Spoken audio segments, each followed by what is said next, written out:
Matt, Jeff, pleasure to be speaking with you both. We'll throw first to Jeff, two-parter. How are you, and how is Matt doing?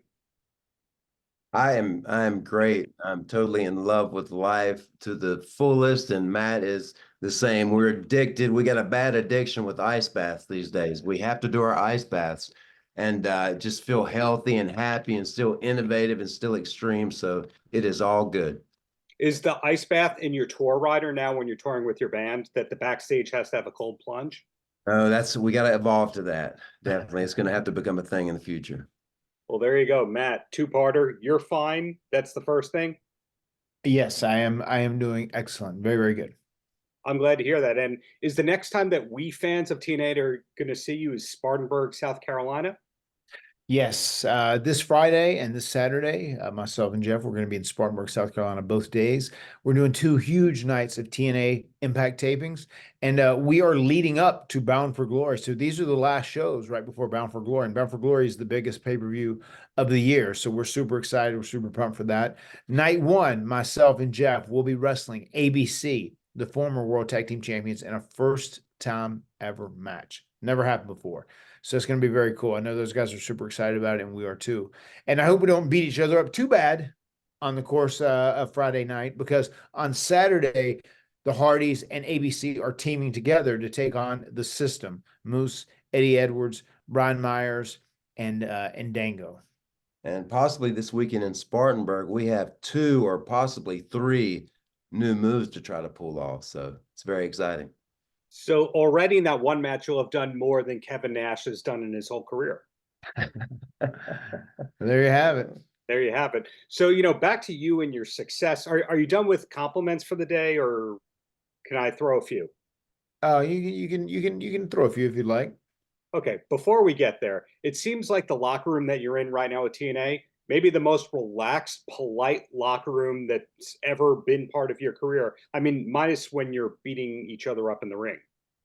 Yeah, it is a really laid back, great mentality, great attitudes all across the locker room from top to bottom, and I think it shows on the product. I mean, everybody is really working hand in hand for the greater good of TNA. Sure. And So I always wonder why, like when I first showed up at TNA again, I just didn't expect, I never thought about what I would say if I got a microphone, but I ended up saying, heaven had it out for me all along, which is a lyric from an older song I'd wrote. But then I said, TNA is my new heaven. And now getting to know the locker room, that I totally understand why I said that. It's super nice. well, with the compliments and all that, one of the things that I find most interesting about both of you are your artistic choices outside of wrestling. Jeff, there's your band stuff, what you choose to design in your lawn when you do your facial hair matching the lawn. Matt, when we've seen things from the Hardy compound, I'm curious what artistic projects you're both working on outside of TNA right now. Oh, I have a motocross track, 5 acre. I used to be big time in the motocross until I broke my tibia clean back in 2015. And there was some crazy footage of me almost breaking my arm when I tried to jump the jump I broke my tibia on, that you can see on the TNA Plus app, probably if you research it. But anyway, that motocross track is called Leaps of Faith, and I love it. I still love motocross, supercross, and it's under construction right now. I just put in 140 foot of drain pipe because I've been having some issue. We got a lot of rain a few weeks ago, like crazy amount of rain, and the flooding was bad. So I'm trying to get that all figured out with my little piece of earth there. So I've been working my butt off on that thing. But when it's done, it's gonna look amazing from above, because I'm a big drone shot guy. Like anything I do that's big on my little piece of earth, I got to see from above when it's all finished. Well, Yeah, I think before Matt, to rudely interrupt you, I mean, Jeff, with all your designs, have you ever thought about doing an exhibition as a painter? No, I've never thought about that. I mean, I've thought about doing like a gallery show or something. I think we've talked about that back in my last time in TNA, but I never followed through with it really, because we did sell some artwork and they put some artwork on shirts. So hopefully some of that like comes back into play. I mean, Gene Simmons does it, Paul Stanley does it. Why not you two? And Matt, Yeah. your podcasting game has always been very strong. Video content, the reality TV stuff that you did on your website before everyone else was doing it, etc. What about you? What's coming up for you at the moment, Matt? I would say I have been pretty motivated. I'm very proud of Jeff, how he's like jumped on. He's been like posting his music and clipping the other videos and like cares more about like kind of capturing some content and putting it up, which is so unlike him, right? Because he could care less about the internet in the big scheme of things. Like he's one of those guys that would never go on and like read what someone thought about his match. It doesn't, he could care less. You know what I mean? It's like Yeah. he's very much the true epitome of a human being who just lives in the moment. He really does, and like nothing else affects him. And I think that's why he's also so popular, as popular as he is, because it is truly, if you meet him, you get that feel. It's very real through and through. Uh, but my wife is a big content creator online, and she has a whole bunch of stuff going on. Our young daughter, Evermore Hardy, our youngest baby, we finally got a girl after 3 boys. She is known as the Gothic baby, very popular. So my wife is like doing all this amazing work. I kind of get a little motivated to try. I want to try and like uh, up my game a little bit with whatever videos I can about myself and maybe my kids and the boys. And I think too, we almost want to brand all the children because they're like so into wanting to wrestle or be performers or performative, whatever it may be, find new concepts for them. So just the most fun I have during the day is just like interacting with them and playing with them, and they come up with crazy ideas and they create things and they're building stuff constantly. They are all very, very creative, and that is probably where I have my most fun at. Is that all happening on the Hardy compound? It is all happening on the Hardy compound. Yeah, it's a big place. Well, another fascinating project that you two have is your autobiography, which is from 20 years ago. Just a few things have happened in the last 20 years. Do you think we'll ever get a second book from you two? Yeah, I think we're both do like individual books. It'd be nice to have maybe a tag team version too. But I mean, we've actually I remember joking so much, we just did that because we were extremely popular when they came to us with the project in 2002, and I think it came out in 2003-ish. And I said, well, we're doing this book because we're like extremely popular and they think it's going to sell copies. But now I've said now we've actually like lived a life. We actually Yes. stories to tell. We've had true life experiences now, which are amazing, and are just our journeys. Both of us have some truly amazing stories, and it's so amazing, and it's really phenomenal that we both find ourselves in these positions we're in right now in life with families and health, and still being able to do this. So yeah, I do think it is time to update the books, and it's time for the Matt book and the Jeff book to come out.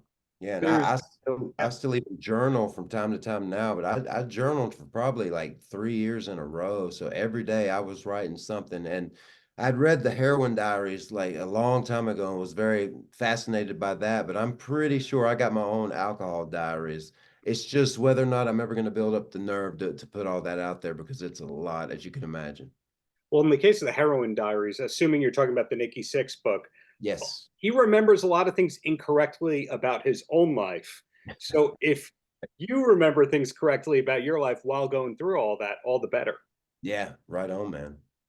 And so, Also, another project too, when you speak of creativity, Alter Nero is my friend in Tampa, Florida, has this YouTube channel called Alter Nero, and that's where we put all our music on. But it was right before the Wyatt Six kind of debuted, or after they did, whenever he interviewed himself. It was the week before that. I'd asked Virgil Mandanisi in Tampa, Florida, hey man, have you ever saw anybody interview themselves? I've got this idea and I've wrote it out a few times. It's where there's this interview out in the woods, and it's called The Nature of Conversations with Nature Lewis, and he's going to interview Jeff Hardy. So I wrote all this out. So now I just got to bring it to life by actually filming it. So soon to be on Alter Nero, the nature of conversations with Nature Lewis, interviewing Jeff Hardy is going to happen.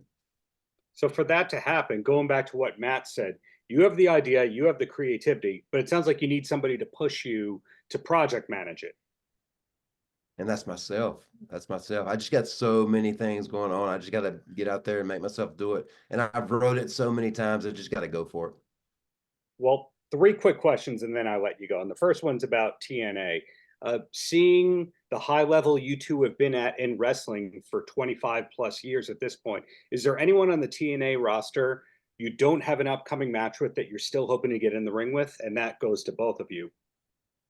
For me, yes, Yeah. the Rascals, without a doubt, man. I'm a huge fan of those guys now, and even to see with like the brotherly hate come to life on NXT, it's just so exciting. I've always been inspired by those guys, watching them on TNA back in the day. But actually, now that I know them a little bit, it's super exciting to imagine a Hardy's match with those guys. Yeah, I was super happy. I got to work an extended program with Moose. He's an extremely talented athlete and pro wrestler. He's fantastic. Someone that we have teamed with, obviously, is Joe Hendry. I would actually like to end up having some sort of rivalry or compete against Joe Hendry some too. I think he's a very gifted entertainer, and just his process whenever he is creating and trying to come up with new things that are memeable or gifable, whatever it may be. I just like how his mind works. I think we would have a great time working together. And naturally, I would love to do a song with, Yeah. say his name and he appears. That was actually going to be the next question. So substitute one right here. And that's, you two have been excellent when it comes to keeping secrets with the next thing that you're going to do in your careers. We never know where you're going to show up. We just know it's going to make a big impact whenever it is, wherever it is. So I'm not asking what it is you're doing next, but how far ahead are your lives planned within wrestling? I would say right now we probably have things planned for about 6 months out. We're about 6 months out, kind of in the schedule. And mine, I'm enjoying today. So you never know what could happen between now and tomorrow. So that's just the kind of life I live these days. I mean, in life, in real life, that's certainly how I live too. Because I think every day's a gift. No one is promised tomorrow, so I appreciate every day that we're given. But as far as kind of like the overall arc of where we see our pro wrestling stint in TNA going right now, I would say we probably have a pretty good idea for about 6 months out. Yeah, the manifestations of the next 6 months Yeah. are definitely up here and here. Yeah. The last thing that I want to know, Matt, the last time I had the pleasure of interviewing you when you're with a different company, I asked about your acting influences because everyone asks, who is your favorite wrestler? Jeff, because you're a band guy, who's your favorite singer? Who's your favorite band? But they never ask, where do your character influences come from? At the moment, where are the Hardy influences coming from on the acting end? Interesting. I don't even know. I mean, I feel like this is just what you're seeing of us right now on TNA is just kind of us through and through. And I feel like Tommy Dreamer is booking us in a lot of different capacities, and we're working very closely with him. And I feel like Tommy Dreamer's real good. He like knows kind of like my makeup and like who I am and like what makes me me, and also what makes Jeff, especially such a unique character. And I love how he presents those ideas and whatnot. Looking back, like something I don't even know if I'd went into it before, but like Broken Matt Hardy, that was a lot of that was pulled out of different shows and actors. Yes. On True Blood, I was a big True Blood fan whenever it was on. And I thought it was so cool that like vampires can live for thousands of years, and they're in different periods where they wear different clothes and there's different styles, different hair, different this, different that. And that's kind of where Broken Matt Hardy started from in the beginning. I said, well, obviously you can't be immortal. We're all mortal, but you can't be immortal. What if you could say like your soul was? Your essence, as I coined the terminology. I said, and that was inspired from True Blood. And there were some other things, like I got some stuff from True Detective, I got some stuff from Breaking Bad, got some stuff from Dexter. So I pulled from a little bit of all of that. I think right now, probably what you're going to be seeing for the next little bit are pretty much the legitimate versions of Matt and Jeff, and just kind of us being us. Yeah, So and my Jeffervescence is kind of telling me I'm going to have one of the biggest, as far as reinvention goes, one of the biggest reinventions of my career, and do some of the best work I've ever done in professional wrestling, especially with promos. I think I'm going to really excel and evolve in promos and do some really impressive things here in TNA. I'm looking forward to it. But in the meantime, best of luck in Spartanburg. Best of luck with the next big pay-per-view, and really looking forward to what's to come from both of you, whether you're wrestling, singing, mowing the lawn, fostering kids art, whatever it is. Yeah, thank you, man. Thanks for having us. Thank you very much, man. We appreciate it. And once again, to everyone out there, we're super excited. Spartanburg this Friday, this Saturday. TNA's here. It's going to be 2 huge shows with a bunch of huge matches. And both nights, myself and Jeff, we are going to be doing the post-show meet and greet. So come out and see us. We're looking forward to meeting you. Paltrow.